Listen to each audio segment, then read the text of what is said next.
আমাকে একটি demo class দিতে দেওয়ার সুযোগ করে দেওয়ার জন্য আপনাদের সকলকে অসংখ্য ধন্যবাদ।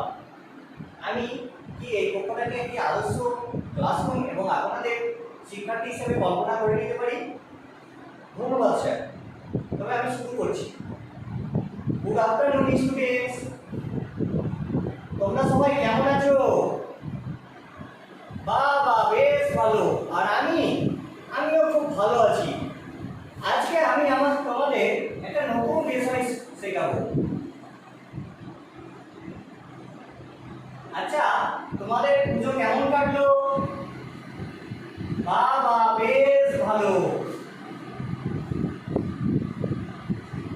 সুমন, তুমি কোথায় ঘুরতে গিয়েছিলে? দার্জিলিং?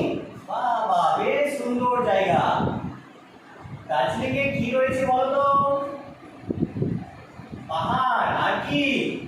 চায়ের বাগান? বা সুন্দর। ঠিক আছে, তোমরা খুব ঘুরলে, খুব মজা করলে। এবার তোমাদের একটু পড়াশোনায় মনোযোগ দিতে হবে। আচ্ছা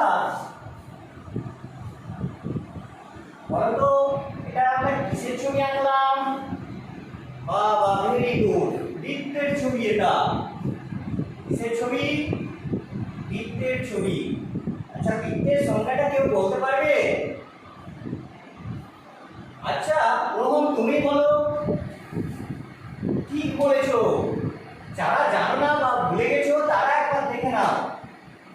একটা নির্দিষ্ট বিন্দুকে কেন্দ্র করে সবসময় সমদূরত্ব বজায় রেখে অন্য আরেকটা বিন্দু, যদি ওই নির্দিষ্ট বিন্দুর চারিদিকে একবার ঘুরে তবে যে ক্ষেত্রটা আমরা পাই সেটাই হচ্ছে বৃত্ত। বুঝতে পেরেছো? এই বিন্দুটা হচ্ছে নির্দিষ্ট বিন্দু আর এই বিন্দুটা ঘুরছে। দেখো, সমদূরত্ব বজায় রয়েছে। আচ্ছা এবার বলো তো, বৃত্তের কেন্দ্র কে বলতে পারবে? সবাই তো হাত তুলেছো দেখছি। আচ্ছা আকাশ, তুমি বলো। ঠিক বলেছো, এই নির্দিষ্ট বিন্দুটাকে বলা হয় বৃত্তের কেন্দ্র।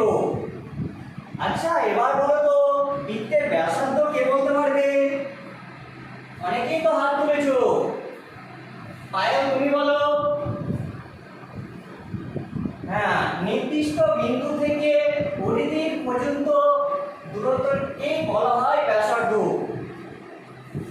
আচ্ছা, এই বৃত্তের এই চারিধারটাকে কি বলা হয় কেউ বলতে পারবে? ঠিক বলেছো, এটাকে বলা হয় বৃত্তের পরিধি। আজকে আমরা এই বৃত্তের পরিধি নিয়ে আলোচনা করব। তাহলে আজকে আমাদের আলোচ্য বিষয় কি? বৃত্তের পরিধি। প্রথমে আমরা বৃত্তের পরিধি নির্ণয়ের সূত্রটা কিভাবে আসছে সেটা দেখব। দেখো, আমি একটা কি আঁকলাম? বৃত্তের ছবি। বৃত্তের ছবিতে এখানে এটা কি? বৃত্তের কি কেন্দ্র। এটাকে নাম দিলাম ও, নাম দিলাম এ, এটা বি। দেখো এখান পর্যন্ত এটা কি ব্যাসার্ধ, তো এটাকে ধরো আর দিলাম। তাহলে এখান থেকে এখান পর্যন্ত কত? এটা হলে কি হবে? আর হবে। আচ্ছা দেখো তো, এটাকে কি বলা হয়? ব্যাস। ঠিক বলেছো। এই ব্যাসটা কত হবে তাহলে? 2r। দেখো, আমরা বৃত্তের ব্যাসার্ধটা কত ধরলাম? আর একক। যখন আর একক ধরলাম তখন ব্যাসটা আমরা কত পেলাম? 2r একক। এবার দেখো, বৃত্তের পরিধি বাই বৃত্তের ব্যাস, এই অনুপাতটার মান বিজ্ঞানীরা পরীক্ষা নিরীক্ষা করে দেখেছেন যে এর মানটা সবসময় আসবে 3.14159।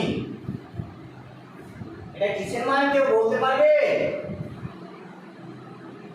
সুমন, তুমি ঠিক বলেছো, এটা হচ্ছে পায়ের মান। তাহলে দেখো, বৃত্তের পরিধি বাই বৃত্তের ব্যাস কত পেয়েছি আমরা? 2r সমান এটা কি বললে? পাই।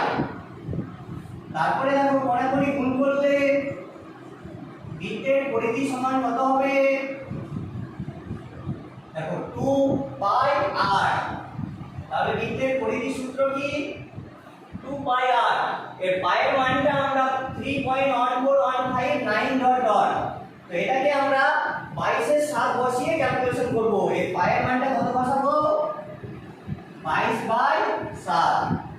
সূত্রটা বুঝতে পেরেছো? কারো কোনো অসুবিধা নাই তো? ঠিক আছে, এবার এই সূত্রটি আমরা একটা অঙ্ক করব।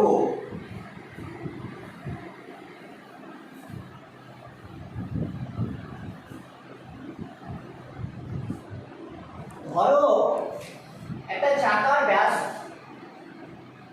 ব্যাসার্ধ বলা হলো 14 সেমি।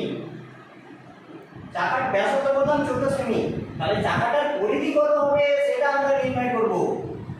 দেখো চাকার পরিধি, আমরা কি পরিধি নির্ণয়ের সূত্র কি করলাম? 2 পাই r। দেখো এগুলো কি আছে? Time out. গুণ হয়ে তাহলে 2 গুণিত পায়ের মান কত? 22/7। r এর মান কত? 14 সেমি। তাহলে কাটাকাটি করলে 22 গুণা 44, 44 গুণা 88 সেমি। তাহলে বুঝতে পেরেছো আমরা কিভাবে অঙ্ক করলাম? পরের দিন আমরা এই সূত্রের সাহায্যে বেশ কিছু অঙ্ক করব এবং অর্ধবৃত্তের ক্ষেত্রে যে পরিধি নির্ণয়ের সূত্র সেটা নিয়ে আলোচনা করব। আজকে তোমাদের এই পর্যন্তই থাকলো। তোমরা বাড়িতে চেষ্টা করবে অঙ্কগুলো করে আসার। ঠিক আছে, তোমরা চুপচাপ বসে থাকো। আজকে তোমাদের এই পর্যন্তই।